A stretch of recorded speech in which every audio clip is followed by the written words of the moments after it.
ایسا وظیفہ میں عرض کرتا ہوں جو اللہ کے رسول صلی اللہ تعالیٰ علیہ وآلہ وسلم نے حضرت علی رضی اللہ تعالیٰ عنہ کو ارشاد فرمایا اور فرمایا کہ اے علی، جب تم کسی مصیبت میں گھر جاؤ نا تو یہ کلمات پڑھا کرو۔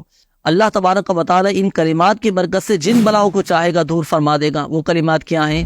بسم اللہ الرحمن الرحیم ولا حول ولا قوة الا باللہ العلی العظیم۔ تو میرے پیارے محترم ناظرین کرام، جب بھی کبھی ایسا ہونا کہ مصیبت میں گھر جائیں، پریشانیوں میں گھر جائیں، آزمائش میں گھر جائیں، بظاہر کوئی راہ نظر نہیں آ رہی ہو، یہ پڑھنا شروع کریں۔ اللہ کے رسول صلی اللہ تعالیٰ علیہ وآلہ وسلم کا ارشاد فرمایا ہوا یہ وظیفہ ہے۔ اس وظیفے کی برکت سے یوں کہا جا سکتا ہے کہ لمحوں کے اندر حالات بدل جائیں گے۔ اللہ پاک مسبب الاسباب ہے، آپ کے لیے غیب سے اسباب بنا دے گا۔